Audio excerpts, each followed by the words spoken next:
On May 19th, our ship, the Amsterdam, entered Glacier Bay. On the Lido deck, we were up to our necks in fog, but it quickly burned off and we were left with a beautiful vista to explore.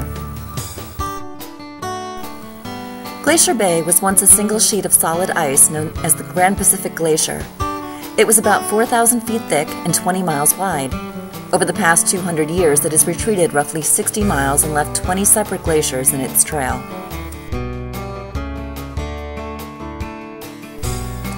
The park ranger on board our ship said we were very lucky because about 300 days of the year, this place is socked in by cloud cover and rainfall. It wasn't long before we saw our first evidence of glacial calving, a paddle boat of tourists like us, and using binoculars, a family of mountain goats scaling vertical terrain. We learned that their movements reflect daily needs for foraging, resting, thermoregulation, and security from predators like wolves.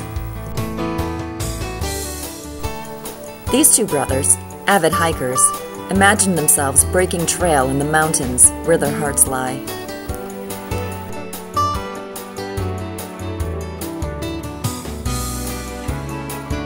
I, on the other hand, treat my mountaineering like a spectator sport, as did many of my shipmates. We pulled up to Lamplugh Glacier, one of the bluest in the park. While white ice contains more air bubbles and often indicates younger ice, blue indicates aged compaction. Mineral deposits tell where a glacier has been and offers mineral-rich nutrition for sea and bird life.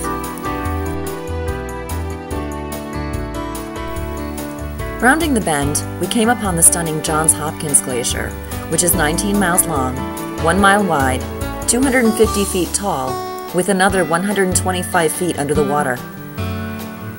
As home to one of Alaska's largest breeding colonies of harbor seals, who birth their pups on the ice, the ship kept its distance, turning around to protect this space.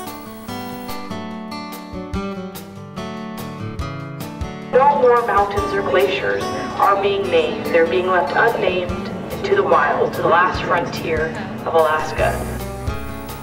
These bald eagles, we were told, feast on the fresh placentas of harbor seals, which are highly rich in nutrients. And this is a view of the ship's icebreaker, while holding the camera over the bow. With this gizmo in place, we were guaranteed not to become the Titanic, even if we encountered a large mass of ice. Turning left at the bay's split, the surrounding mountains revealed the massive power of glacial impact.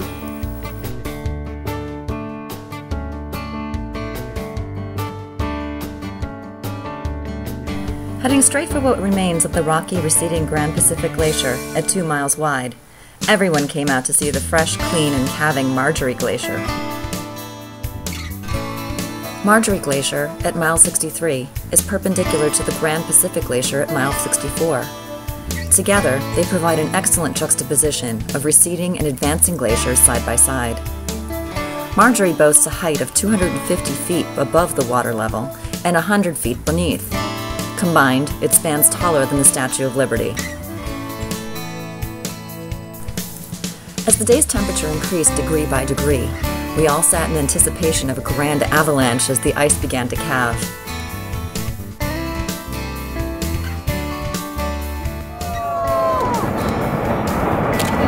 Nice!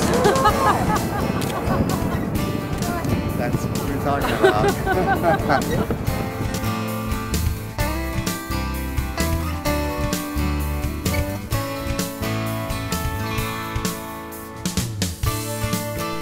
And with that impressive display, our family moved to the back of the boat to watch as we said a long goodbye to the calm, peaceful waters of Glacier Bay.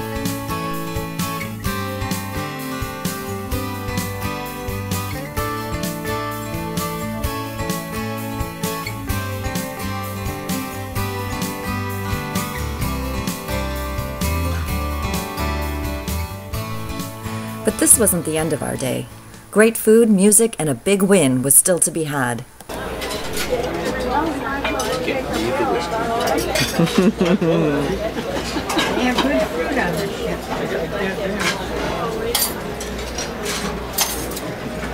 Especially when it's doused in Jack Daniels.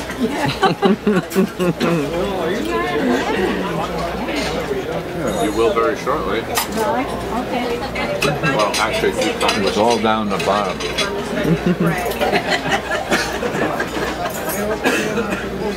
What are the red dogs to them?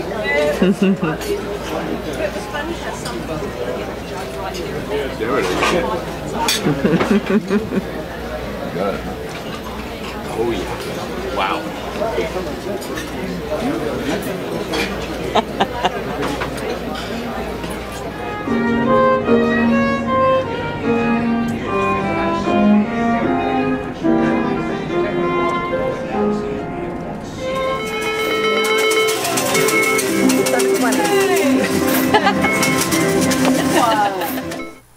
And with that, we bid you good night.